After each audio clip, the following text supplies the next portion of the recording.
नमस्कार। आज बात करेंगे भारतीय कृषि की सप्लाई चेन में आई एक बहुत बड़ी उथल-पुथल की। एक ऐसी हड़ताल जिसका सीधा-सीधा असर हमारे खेतों पर, हमारे किसानों पर और उनकी रोजी-रोटी पर पड़ रहा है। तारीख है 27 अप्रैल 2026।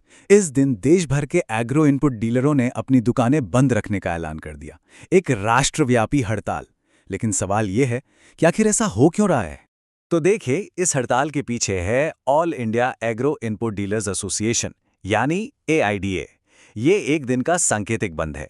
इसका मकसद सिर्फ एक है, सरकार का ध्यान उन पुरानी समस्याओं की ओर खींचना जिन्हें उनके मुताबिक सालों से नजरअंदाज किया जा रहा है। और ये कोई अलग-थलग फैसला नहीं है। दरअसल ये राष्ट्रव्यापी हड़ताल महाराष्ट्र के डीलरों के साथ अपनी एकजुटता दिखाने के लिए है, जो पहले से ही एक अनिश्चितकालीन बंदी पर हैं।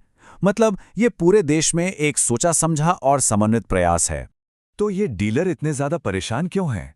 यूं तो देखिए, मुद्दे कई हैं, लेकिन दो ऐसी बड़ी समस्याएं हैं जो इस पूरे विरोध की असल जड़ हैं। चलिए एक एक करके इन्हें समझते हैं। पहली और शायद सबसे बड़ी समस्या है टैगिंग। अब ये टैगिंग क्या भला है? चलिए इसे एकदम आसान भाषा में समझते हैं।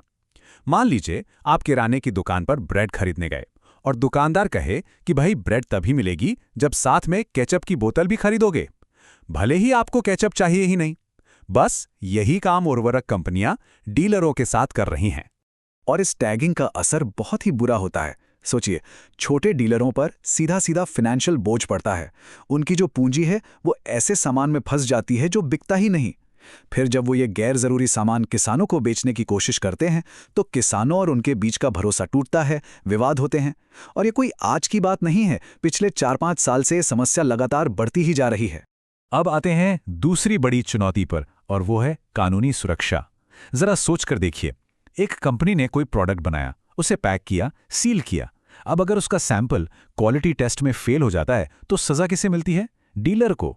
डीलरों का तर्क बहुत ही सीधा और साफ है। भाई, जब प्रोडक्ट बनाने वाली कंपनी है, उसे सील करने वाली कंपनी है, तो फिर जिम्मेदारी भी तो उसी की होनी चाहिए ना। लेकिन कहानी यहीं खत्म नहीं होती। टैगिंग और कानूनी सुरक्षा के अलावा भी कई ऐसी फाइनेंशियल और सप्लाई चेन से जुड़ी परेशानियां हैं जो इन डीलरों पर लगातार दबाव बना रही हैं। ये जो फाइनेंशियल प्रेशर है ये कई तरफ से आ रहा है। एक तो यूरिया और DAP जैसी जरूरी खादों पर मार्जिन वो पहले से ही बहुत कम है। और तो और माल को दुकान तक लाने का सारा खर्चा, मतलब ट्रांसपोर्ट, टोल, उतराई, ये सब भी डीलरों को ही देना पड़ता है।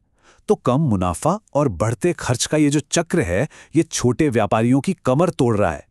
चलिए अब जरा तकनीकी और कानूनी अड़चनों की बात करते हैं जो डीलरों के रोजमर्रा के काम को और भी ज्यादा मुश्किल बना रही हैं।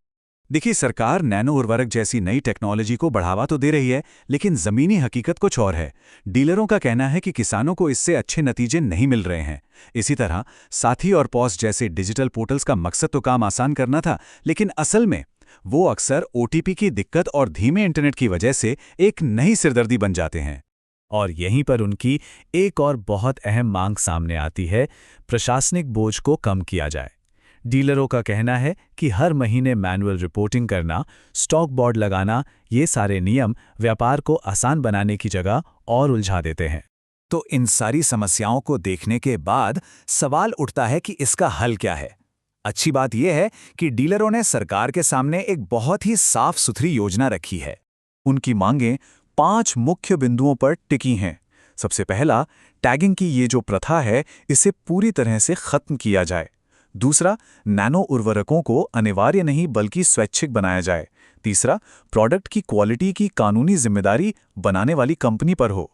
चौथा, डिजिटल सिस्टम को आसान और प्रैक्टिकल बनाया जाए। और पांचवा, गैर जरूरी कागजी कार्रवाई को कम किया जाए। ये वो ठोस बदलाव हैं जिनकी वे सब मांग कर रहे हैं। तो आखिर में सवाल ये उठता है कि ये सिर्फ एक इंडस्ट्री या कुछ व्यापारियों का मामला नहीं है। जब बीज और खाद को किसान तक पहुंचाने वाली सप्लाई चेन की सबसे अहम कड़ी ही कमजोर पड़ जाएगी तो इसका असर हम सब पर पड़ेगा। हमारी खाने की थाली से लेकर देश की पूरी ग्रामीण अर्थव्यवस्था के स्वास्थ्य तक।